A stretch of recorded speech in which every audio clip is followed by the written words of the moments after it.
ఏదైనా ఒక మంచి కార్యక్రమం వస్తే దాన్ని అడ్డుకునే ప్రయత్నమే కానీ ఇంకా బాగా చేయండి లేదా ఈ విధంగా చేయండి ఇంకా మెరుగైన భక్తులకి మెరుగైన సేవలు వస్తాయని మాత్రం వాళ్ళు చెప్పరు.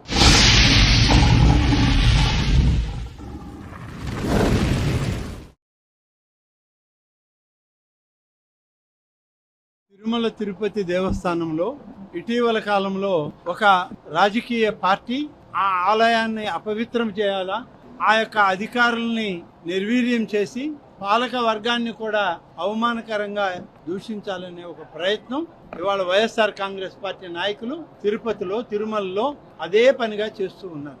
ఏదైనా ఒక మంచి కార్యక్రమం వస్తే దాన్ని అడ్డుకునే ప్రయత్నమే కానీ ఇంకా బాగా చేయండి లేదా ఈ విధంగా చేయండి ఇంకా మెరుగైన భక్తులకి మెరుగైన సేవలు వస్తాయని మాత్రం వాళ్ళు చెప్పరు.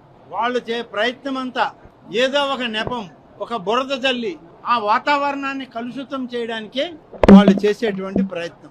బ్రహ్మోత్సవాల సమయంలో ఒక రకమైన నిందలు వేశారు, ముక్కోటి ఏకాదశి నాడు మరొక రకంగా, నిన్న అందరికీ ఆరాధ్యుడైనటువంటి కోదండరామస్వామి కళ్యాణం గతంలో ఎన్నడూ లేనటువంటి విధంగా ఒంటిమిట్టలో చేస్తూ ఉంటే ఈ యొక్క గోశాల గురించి మాట్లాడడం, ఇవన్నీ చూస్తూ ఉంటే ఏమర్థమవుతుందంటే వైఎస్ఆర్ కాంగ్రెస్ పార్టీ నాయకులకు ఈ ప్రభుత్వం మీద ముఖ్యమంత్రి గారి మీద నిందలు మోపడమే ఒక లక్ష్యంగా పెట్టుకున్నారు. దానివల్ల ఫలితాలు ఏమి లేవు. నిన్ననే మా పార్టీ కాదు, మాకు ఎలాంటి అలయన్సులు లేవు, సిపిఐ పార్టీ జాతీయ నాయకులు నారాయణ గారు గోశాలకు వెళ్ళారు. వారు ఏం చెప్పారు మీరు అందరూ విన్నారు.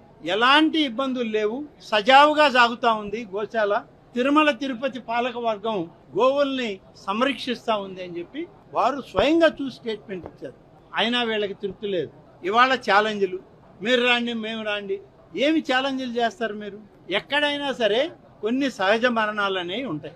సహజ మరణాలను కూడా పాలక మండలి లేకుంటే రాష్ట్ర ప్రభుత్వమో వాటి వల్ల వచ్చింది అని చెప్పి నిందల్ని మోపడానికి భూమన కరుణాకర్ రెడ్డి లాంటి నాస్తికుడు చేయడం ఇది నాస్తికత్వం అనిపించుకుంటుంది.